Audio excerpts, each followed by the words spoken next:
Hi everybody, I'm Jim Rohn. I'm happy for the opportunity to have a chance to visit with you again. I know many of you have attended my evening seminar, and some of you perhaps have attended my weekend seminar called The Making of a Leader. And it's a pleasure to visit with you again. I made some notes in my journal coming from Lisbon, Portugal to New York City. And the title of my list of things here was called The 7 Fundamentals for Success. And I'd like to take just a few minutes and go through these 7 fundamentals with you. I think you'll find it very interesting. The first fundamental is a constant plan for setting, rearranging, evaluating, and strengthening the purpose of your goals. Setting goals is a very important part of our life's process.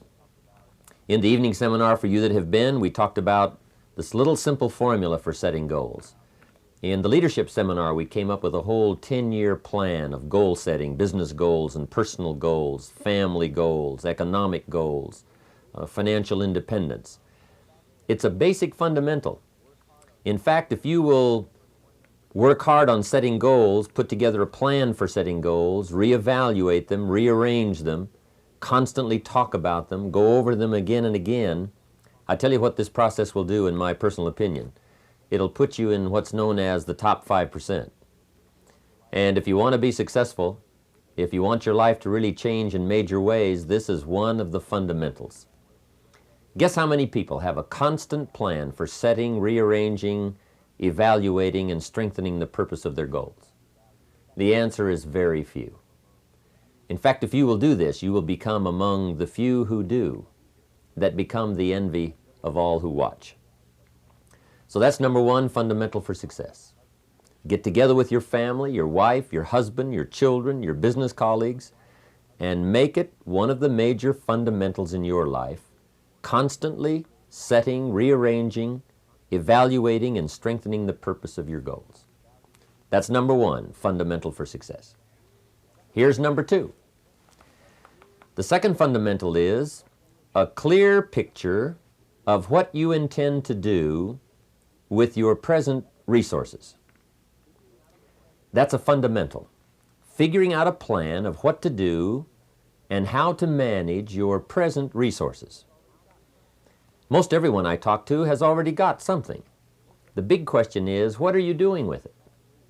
Most everyone has some time, they have some resources, they have some money, or they have a paycheck, or they have some kind of resources, they have some kind of net worth. The big question is, what are you doing with it? Where are you investing it? Where are you putting it? There's a little simple talk I'm giving now, and it's especially designed for the kids, called The Care and Feeding of the Goose That Lays the Golden Eggs. First of all, you've got to understand about society and about money. You've got to understand how to earn it, where to get it, where it comes from, and the importance of managing it. Kids ought to be taught from the time they're just small what to do with a dollar. If a child has a dollar and goes and spends it, right away they've developed the wrong habits. And sure enough, if they continue those poor management habits over the first dollar, you can imagine they're probably going to do the same poor things with those same dollars when they get older. The plans we learn when we're small, sure enough, are most often the plans we follow the rest of our lives. What to do with your money and where to put it. We teach in The Care and Feeding of the Goose That Lays the Golden Eggs, you've got to be a happy taxpayer. You've got to make sure some of your money goes into financial institutions so that successful people can borrow it and start other businesses that employ more people. You've got to make sure that you give some of your money for charity. So for charity and for taxes and for savings and for the accumulation of capital, it's very important to have a management plan for your present resources so that at age 65 you don't wind up like most people do, broke. You wind up with substance, you wind up with plenty to share, you wind up with plenty to enjoy. So that's the second fundamental for success. A plan for using all of your present resources wisely. Now here's the third fundamental for success. You need a plan, a detailed plan for the use of your work time. We call it a game plan. Most people try to design tomorrow and next week and next month in their head. They try to just decide what they're going to do. And most people don't even think that far ahead. They think, I have to get up in the morning and go to work, and that's about the extent of it. But a game plan for financial independence, a game plan for your work time, a game plan for your personal time. The family needs a game plan so that you won't miss some of the important things that are helpful to your life and to your success. The kids need a game plan. Mom needs a game plan. Dad needs a game plan. You need a business game plan. You need a game plan for your office. If you're in business, a game plan for your business. A detailed plan for the use of your work time. In the leadership seminar, we talk about how to put together this detailed plan for the day and for the week and for the month. How to stretch out a plan for 6 months and for a year. In doing business around the world, we found that you have to detail the plans in great detail. Otherwise, sure enough, you're going to miss something. So that's the third fundamental for success. And I can promise you that a detailed plan for the use of your work time will put you in the top 5%, because most people don't have one. Now here's the fourth fundamental for success. Number 4 is a consistent plan for the gathering of knowledge. Most people get ideas just spasmodically, or when someone happens to come by, or they just happen to hear someone, or they happen to read a book that might have some ideas that could help to benefit their life. What I'm saying is we all need a consistent plan for the gathering of knowledge, a consistent plan for going to the library, a consistent plan for attending the lectures, attending the seminars. When you listen to a sermon, make sure you've got your journal to take notes. Wherever you go, gather knowledge, but gather it on purpose. Do it constantly, do it daily, and do it consistently. We need a consistent plan for reading books. Most people just read books haphazardly, spasmodically, or most people just don't read at all. Or they don't have a good plan for reading the right books. Sure enough, the man reads the comics instead of the classics. And he misses all the things that could really benefit his life because he doesn't have a plan. Here's a good thought to consider. Rarely does a good idea interrupt you.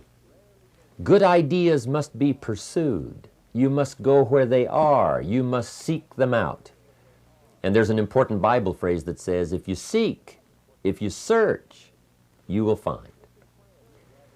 Sure enough, a consistent plan for gathering knowledge, reading the books, attending the lectures, putting together ideas and having a place to capture them like a journal where you can repeat them and go over them. That's a fundamental that if you'll follow it, will put you in the top 5%. Guess how many people have a consistent plan for the gathering of knowledge? Answer, very few. And what you want to be is one of the very few. Now here's the fifth fundamental for being successful. Number 5 is an association of people of common interest in progress, success, ideas, and philosophy. If you have a constant association of people who can better your life and better your lifestyle, you can't believe the progress that you can make. Mr. Schoaf shared with me when I first met him when I was 25 years old. He said, Jim, to do better, you've got to get around the right people. I have a good phrase for you. Never mistake the power of influence. The man says, well, I live here, but it doesn't really bother me. See, that's not true. He says, I'm around these people, but they really don't bother me. See, that's not true. Whoever you're around, whoever you're with, is exerting some kind of influence on your life. And what you must do, and this would be the good year to do it, the first year you've heard about it, is make plans to get around the right people. People who talk positive ideas. People who talk philosophy, the refinement of philosophy. See, just the latest joke won't help. You've got to get around people who read, people who are successful, and people who are growing and changing. Otherwise, your influence is going to be in the opposite direction. And I know most of us, wherever you work, you have to be around some negative influences. But what you must do is counterbalance that by an association of the right people, getting around the right people who can help to change your life for the better. So that's one of the 7 fundamentals, associating with the right people on a constant, consistent basis. So work on that one. And it's one of the 7 fundamentals. If you will work on an association of the right people who can help you to grow financially, personally, spiritually, socially, sure enough, it'll put you in the top 5%. Guess how many people have an association of people of common interest in progress, success, ideas, and philosophy? Answer, very few. But be one of the few. That's number 5. Here's number 6. The 6th fundamental for success is a plan for the development of all your personal skills. One of the great things to learn in life is that you can learn a great deal. There's hardly anything you can't learn. If you wished, you could learn several languages. There's so many skills that you can develop that you want to make sure that you've got a timetable and a plan for developing all those skills. Don't settle for less than you can be. See, at the end of your life, you don't want to wake up and discover that you've only lived 1/10 of it. And the person you could have become, you let that slide. The skill you could have developed, you just didn't take the time. There's a great deal of discipline required in developing all of your personal skills, but I can tell you that it's well worth the discipline. Make sure you go to the classes.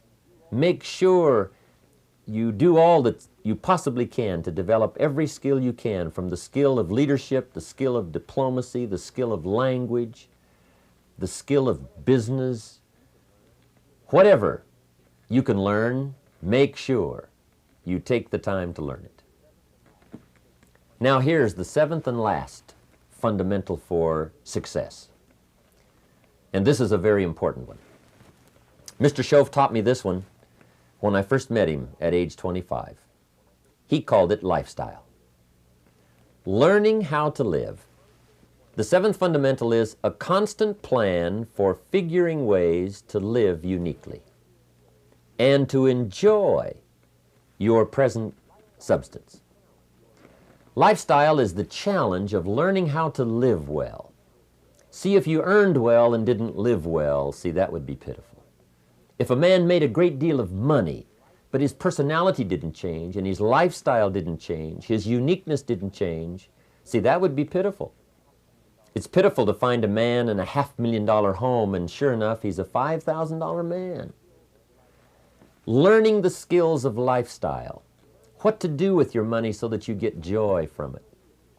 Shove taught me the simplest little things, like tip. He taught me what the word tip meant. I didn't know. I'm from a little farm community. What did I know about tip? He said tip, the word T-I-P, tip, comes from a little phrase called to ensure promptness. And the more I thought about that, then I understood what he meant. If a tip is to ensure promptness, when should you give it? Answer, up front. You don't wait to see whether or not you've gotten good service to decide to tip. You ensure good service. Mr. Shove said to me, sophisticated people make sure they get good service. It's just one of the little things to learn called lifestyle. How to enjoy your family, how to enjoy your money, how to enjoy your time and your substance, how to enjoy your own thoughts, figuring ways to anticipate your family's needs, to do it with joy instead of animosity, to get great delight in the substance you now have. Most people say, if I had more money, I'd be happier. But happiness is something you have to work on besides money, because the money won't make you happy. Those are the 7 fundamentals for success. Goals, a plan for goals, a clear picture of how to use your resources, a plan for your work time, a plan for gathering knowledge, association with the right people, a plan for developing your skills, and lifestyle. If you'll follow those 7 fundamentals, I can promise you, life will work well for you. I want to thank you for giving me this time to spend with you. It's been just a few minutes, but I hope the few ideas I've had to share from my journal have been valuable to you. I look forward to meeting you if I haven't already met you, and if I have met you, I wish you continued success. Keep up the good work. Drop me a letter. Let me know how you're doing. Thanks for your time. See you later.